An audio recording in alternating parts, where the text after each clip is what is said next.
Every game nowadays has to have a big open world, otherwise it is doomed. It will never make it to the Game Awards and your studio will crumble. But most modern maps never seem to deliver on the promise that they initially make. The maps that most games offer today have this behind the curtain factor, where they look very detailed and beautiful on the surface, but if you scratch just a little or peek behind the curtain, you can see just how hollow they are. They don't really feel like worlds that invite you to explore, but are built more just to wow the player at first glance, before encouraging you to head to the next area. But Liberty City in GTA 4 doesn't try to do that. It doesn't try to impress in the same way. It's not the biggest or the flashiest map, and it's actually pretty ugly at first glance, but once you spend time with it and apply that behind the curtain factor to it, just walking around and trying to dig a little bit deeper, you'll come to find that the grim parts of this map actually all piece together to create something beautiful.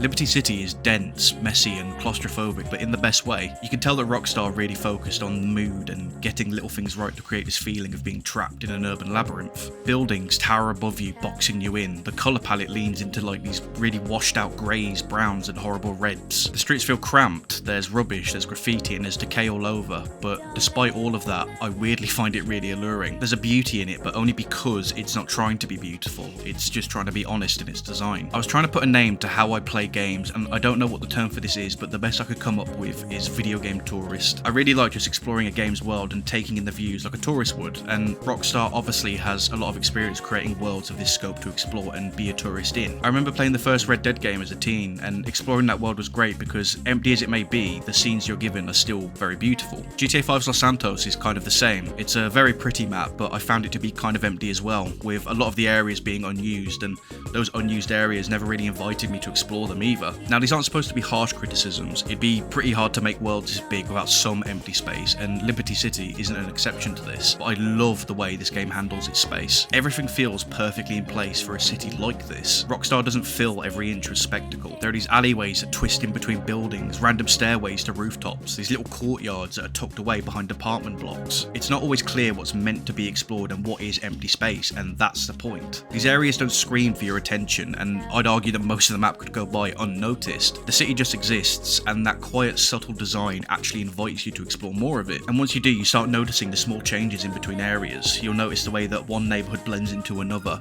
the way the roads aren't maintained in more run-down parts of the city. These small architectural quirks that make each area stand out. Even the parts that feel abandoned or underused, like the industrial stretches or the bleak residential areas, serve to make the city feel more complete. Not every space in a real city is going to be exciting or crowded, and that's what Liberty City leans into with its empty space. You can walk under a bridge and hear the hum of the traffic above. You can take a shortcut for a narrow passage that feels like it wasn't meant to be found. Like I said, I think most of the map can go by unnoticed, but it's when you do notice things and you take the time to notice them, that's where you find this really cool design. I think the small details on the map aside, there's another element to this game that really helps with the immersion that GTA 5 doesn't really have as much, or Red Dead, and that's the interiors of some of the buildings. You can actually walk into diners, laundromats, bars, nightclubs, and a lot of them aren't really tied to missions. There's no big payoff for going inside, but they're still there, and that's what matters. You're not constantly reminded that you're in a game. You can go grab a drink at a bar, bowl with your favourite cousin, or go play pool in some rundown shit shack that feels like it hasn't been updated since the 80s. These little optional spaces give the city texture. They make it feel like it's more than just a backdrop for the campaign.